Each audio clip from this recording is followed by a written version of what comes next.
Paano nga ba naging mas tipid yung inverter aircon kesa sa ating non-inverter aircon? Gumawa po ako ng kaunting drawing para mas mabilis nyo maintindihan at makatulong po. Okay, ito po, ganito kasimple. Non-inverter sa taas, inverter sa baba. Ano nga ba itong dinrawing ko? Pag-ramp up ng konsumo ng kuryente at pagbagsak ng konsumo. Meron pa rin po ito dahil may fan po na under dyan. Magsisirculate ang hangin sa ating kwarto. Then ito naman po yung off.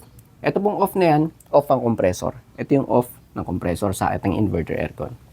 Okay, simulan natin. Inon natin. Nag-set tayo ng 24. Mainit yung kwarto. Ramp up. Then, pagka na-reach, off. Compressor off. Tapos nainitan, on ulit. Off ulit. Pagka na-reach. Ganon kasimple ang ating non-inverter. Pero, mas frequent, mas madalas. Ngayon, inverter, mainit kwarto, on, 24.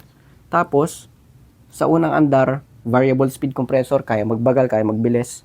Unlike dito sa ating non-inverter, hindi kayang magbagal, hindi kayang magbilis. Hindi variable speed. Then, variable speed, bagal lang, parang umaakyat sa bundok, mabagal lang. Peak.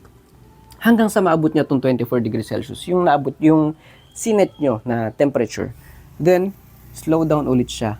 Kung mapapansin nyo yung offline natin, itong line na ginawa ko, ay hindi siya aabot dyan dahil slow down lang. Ayan. Then matagal yan, slow down lang, mini-maintain niya lang yan. Ngayon, pag nakaramdam siya na sobrang init na, then yan. On ulit. Minsan, may mga times na nag-o-off ito, yung compressor natin. Pagka maganda yung insulation ng ating kwarto at masyadong naging malamig na, bumagsak ang ating temperature sa 23, 22 or mas mababa pa. Dahil nga ang setting natin ay 24, then mas bumaba pa ron, masyadong malamig na. Ang gusto nyo 24 lang, i-off nyo ngayon yung compressor para at least naman makuha nyo yung gusto nyo lang na lamig. So ganun po ang nangyayari kaya mas tipid ang ating inverter sa non-inverter.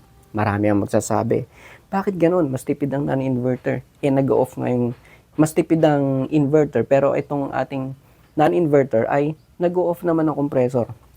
Kung mapapansin nyo, mas frequent po yan, mas madalas, dahil naka-off yung compressor Unlike dito, slow down siya para i-maintain lang yung lamig nito. Sa mas mahabang panahon ito, mas mahabang oras na mini-maintain niya lang low speed. Unlike dito, high speed talaga siya. Pagka nasira yung inverter mo, mas mahal yung mga pyesa.